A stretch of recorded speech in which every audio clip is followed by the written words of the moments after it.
இன்றைக்கி மார்க்கெட்டு 500 பாயிண்ட்டுக்கு கீழே நிஃப்டி ட்ரேட் ஆகிக்கிட்டு இருக்குது. இது ஒரு நல்ல ஆப்பர்ச்சுனிட்டியா இல்லையா, இம்பார்ட்டண்ட் நியூஸ் என்ன அப்படிங்கிறத இந்த வீடியோவில் பார்த்துருவோம். ஸோ லாஸ்ட்டு 3 டேஸாக ஏறின மார்க்கெட்டு இன்றைக்கி கொஞ்சம் கேப் டவுன் ஆகி 500 பாயிண்ட்டுக்கு கீழே இறங்கிக்கிட்டு இருக்குது. ஸோ இன்னமும் கூட கீழே இறங்கிறதுக்கு வாய்ப்பு இருக்குது. பொறுமையாக கொஞ்சம் கொஞ்சமாக வாங்கலாம். எந்த ஸ்டாக்காக இருந்தாலும் லார்ஜ் கேப்பை மட்டுமே பாருங்கள். இப்போ இம்பார்ட்டண்ட் ஸ்டாக்ஸ் நியூஸ் பார்ப்போம். ஃபஸ்ட்டு வந்து ஹெச்டிஎஃப்சி ஆக்சுவலாக 5% கீழே டவுனாக இருக்குது. பட் கேண்டில் க்ரீனில் காட்டுதுன்னா நிறையா பையிங் நடந்துக்கிட்டு இருக்குது. ஸோ மெயினாக மியூச்சுவல் ஃபண்ட்ஸு, இண்டிவிஜுவல் ரிட்டைல் இன்வெஸ்டர்ஸ்லாம் கண்டிப்பாக வாங்குவாங்க. எதனா ஒரு 5-6% கீழே இறங்கும்பொழுது இவ்வளோ பெரிய லார்ஜ் கேப் கம்பெனிஸ் கிடைக்கிறது ரொம்ப ரேர். ஆனால் இது வந்து கரெக்டாக வாங்கலாமா, இது கரெக்டாக டைமா அப்படிங்கிறத நம்ம பார்ப்போம். ஹெச்டிஎஃப்சியோட ப்ரைஸ் டு புக் வந்து 2.2, இந்தியாவிலேயே லார்ஜஸ்ட் பேங்க்கு. ஸோ இந்த ரேட்டில் கிடைக்கிறது நல்ல ரேட்டு தான்.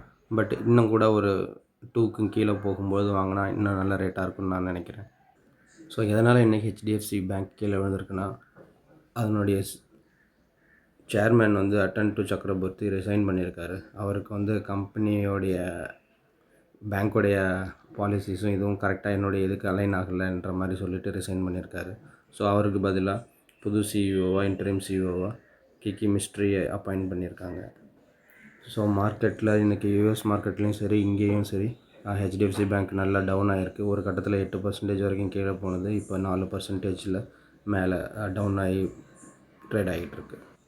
Next news HPCL, Hindustan petroleum. So இது வந்து கண்டிப்பாக டவுன் ஆகும். இன்னுமுமே டவுன் ஆகிறதுக்கு நிறைய வாய்ப்பு இருக்குது. ஸோ வெயிட் பண்ணி வாங்கலாம். ஸோ பவர் ஃபைனான்ஸ் கார்பரேஷன் மேலே ஏறுன்னு ஒரு ரிப்போர்ட்டில் சொல்லியிருக்காங்க. புல்லிஷ் ட்ரையாங்கிள் பிரேக் அவுட் நடக்கிறதுக்கான வாய்ப்பு இருக்குதுன்னு இந்த ரிப்போர்ட்டில் சொல்லியிருக்காங்க. ஸோ அது நம்ம டெக்னிக்கலாக பார்க்கலனாலும் ஃபண்டமெண்டல்ஸில் பிஎஃப்சியும் ஆர்இசியும் மெர்ஜ் பண்ண போகிறாங்க. அது வந்து பிஎஃப்சிக்கு அட்வான்டேஜ். ஸோ அதை பேஸ் பண்ணி பிஎஃப்சியை வாங்கலாம் இப்போ. ஸோ அடுத்து ஓஎன்ஜிசியில் பற்றி ஒரு நியூஸு. ஸோ ஓஎன்ஜிசி வந்து ஒரு நல்ல அண்டர் ரேட்டடில் கிடைக்கிற ஒரு நல்ல கம்பெனி. ஸோ இது வந்து ஆயில் சப்ளை இவ்வளோ டிமாண்டில் இருக்கும் பொழுது இந்த கம்பெனியை நம்ம வாட்ச் பண்ணலாம் அப்படிங்கிற மாதிரி எழுதியிருக்காங்க. ஸோ அடுத்த நியூஸ் இந்தியன் எனர்ஜி எக்ஸ்சேஞ்சில். ஸோ இந்தியன் எனர்ஜி எக்ஸ்சேஞ்சு மெயினாக பவர் எக்ஸ்சேஞ்ச் நடத்திட்டுருக்காங்க. அதில் வந்து அவங்களுக்கு கவர்மெண்ட்டோட கப்ளிங் அண்ட் டீகப்ளிங் இஷ்யூஸ் இருக்கிறதுனால அதுவும் போய்கிட்டு இருக்கு. இன்னொரு நியூஸ் என்னென்னா, இப்போ வந்து அவங்க கோல் எக்ஸ்சேஞ்ச்லேயும் வரப்போகிறாங்க as part of the expansion plan. So Indian energy exchange ரொம்ப நாளாகவே கீழே தான் இருக்குது. 117 அந்த மாதிரி 115 அப்படின்ற ரேட்டுக்கு வந்தால் நீங்கள் கன்சிடர் பண்ணலாம். எதாக இருந்தாலும் உங்களுடைய அனலிசிஸ் பண்ணிவிட்டு பாருங்கள்.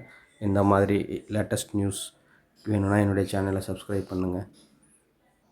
ஸோ வருண் பெவரேஜஸ்லேருந்து ஒரு நியூஸ் இருக்குது. So Varun beverage 22% year decline ஆகிருக்கு. ஸோ மோதிலால் ஓஸ்வால் வந்து இந்த ஸ்டாக்குக்கு பை ரேட்டிங் கொடுத்து. ஸோ வருண் பெவரேஜஸ் வந்து டிஸ்ட்ரிபியூஷன் நெட்வொர்க் நல்லா இருக்குது. அடுத்து சம்மர் வருது. ஸோ அவங்களுடைய ப்ராஃபிட் நல்லா இருக்குன்றது மாதிரி இருக்குது. ஆனால் வருண் பெவரேஜஸோட ப்ரைஸ் டு எர்னிங் ரொம்பவும் ஹை, 40க்கு மேலே இருக்கும். அதுக்கேற்ற மாதிரி அவங்க நல்ல பிஸ்னஸ் பண்ணாங்கன்னா அவங்களுடைய ஷேர் மார்க்கெட்ஸ் இப்போ ஷேர் ப்ரைஸ் மேலே ஏறும். இப்போ வந்து 400க்கு கீழே இருக்குது. 400 கீழே போகும்போதெல்லாம் நீங்கள் கண்டிப்பாக வாங்கலாம். நான் இன்றைக்கி என்னென்ன ஸ்டாக்ஸ்லாம் வாங்கியிருக்கேன்றதை பார்க்கலாம். கேட்வே டிஸ்ட்ரிபாக்ஸ் வாங்கியிருக்கேன். இது ஒரு நல்ல டிஸ்ட்ரிபியூஷன் கம்பெனி. இதில் வந்து நல்ல டிவிடெண்டு கிடைக்கும். இப்போ வந்து 52 வீக் லோயர் ப்ரைஸில் கிடைக்கிது. ஸோ இதை நம்ம கன்சிடர் பண்ணலாம். நீங்களும் உங்களோட அனலிசிஸை பண்ணிவிட்டு பாருங்கள். ஸோ கோல்டு இனிமேட்டு கண்டினியூஸாக கீழே இறங்கிக்கிட்டு தான் இருக்கும். ஸோ நேற்றுக்கு யூஎஸ் ஃபெட்ரல் ரேட் ஒரு இன்ஃபர்மேஷன் வந்திருக்கு. They are not going to reduce the interest rate. So அதனால் கண்டிப்பாக கோல்டு ரேட்டு இறங்கும். யூஎஸ் ஈரான் வாரம் போய்கிட்டு இருக்கிறனால கோல்டு ரேட் இறங்கிறதுக்கான வாய்ப்புகள் நிறையா இருக்குது. ஸோ எஃப்ஐஐ கண்டினியூஸாக செல் பண்ணிக்கிட்டு இருக்காங்க. கிட்டத்தட்ட 31,000 கோடி இந்த மார்ச் பாதி மாதத்துலேயே விற்றுருக்காங்க. ஸோ இது வந்து ரெக்கார்ட் பிரேக்கிங்காக போகிறதுக்கான வாய்ப்புகள் நிறைய இருக்குது. ஸோ 53,700 கோடி வரைக்கும் போகிறதுக்கான வாய்ப்புகள் நிறையா இருக்குன்ற மாதிரி சொல்லியிருக்காங்க. நேற்றுக்கு ஜைடஸ் லைஃப் சயின்ஸு லூப்பினோடைய டைப்பை பற்றி பார்த்தோம். இன்றைக்கி வந்து ஜைடஸ் லைஃப் சயின்ஸ் வந்து டொரண்ட் ஃபார்மாக்யூட்டிகல்ஸோட ஒரு டைப்பில் வராங்க. இவங்க வந்து ஜைடஸ் லைஃப் சயின்ஸ் மருந்து தயாரிப்பாங்க. டயபெட்டிஸ்க்காகவும் வெயிட் லாஸ்க்காகவும் அந்த மருந்தை வந்து டிஸ்ட்ரிபியூட் பண்ணுறதுக்காக டொரண்ட் ஃபார்மா கூட டைப் பண்ணியிருக்காங்க. ஜைடஸ் லைஃப் சயின்ஸ் இன்னொரு நியூ மருந்து கண்டுபிடிச்சிருக்காங்க. இது வந்து foldable inhaler for asthma patient. ஆக்சுவலாக இந்த செக்டாரில் சிப்லா தான் அடிச்சிக்க முடியாத ஒரு கம்பெனி. பட் இதுலேயும் இப்போ ஜைடஸ் லைஃப் சயின்ஸ் உள்ளார வராங்க. ஸோ வேல்யூவேஷன் வைஸ் பார்த்தா ஜைடஸ் லைஃப் சயின்ஸும் சிப்லாவும் நல்லா இருக்குது. சிப்லா இன்னும் கூட கொஞ்சம் கீழே இறங்கினா நல்லாயிருக்கும். ஸோ இந்த டைம்லேயும் நீங்கள் இதை பார்க்கலாம். ஸோ 1 or 2 ஸ்டாக்ஸ்னு உங்களுடைய இதுக்கேற்ற மாதிரி கன்சிடர் பண்ணிக்கிட்டே போங்க. மார்க்கெட் கீழே இறங்க இறங்க வாங்குங்க. பயப்படாமல் பொறுமையாக வாங்குங்க. ஸோ நான் இதுக்கு முன்னாடியே சொன்ன மாதிரி உங்கள்கிட்ட ஒரு 30,000 இருந்துச்சுன்னா 20 நாளைக்கு கொஞ்சம் கொஞ்சமாக பிரித்து அதை இன்வெஸ்ட் பண்ணுங்கள். 10,000 இருந்தாலும் 10 நாளைக்கு தனித்தனியாக பிரித்து இன்வெஸ்ட் பண்ணுங்கள். 1000 ரூபா இருந்தால் கூட ஒரு 2 ஸ்டாக்கை 2 டைம்ஸாக பிரித்து இன்வெஸ்ட் பண்ணுங்கள். ஸோ இந்த மாதிரி ஸ்டாகர்டாக இன்வெஸ்ட் பண்ணும்பொழுது உங்களுடைய ரிஸ்க்கு குறையும். மார்க்கெட்டில் நீங்கள் ஸ்ட்ராங்காக இருக்கலாம். ஸோ இதெல்லாம் தான் இன்றைக்கி சொல்லணும்னு நினச்சேன். என்னுடைய வீடியோ பிடிச்சிருந்தா சப்ஸ்கிரைப் பண்ணுங்கள், பெல் ஐக்கான் அனுப்புங்க.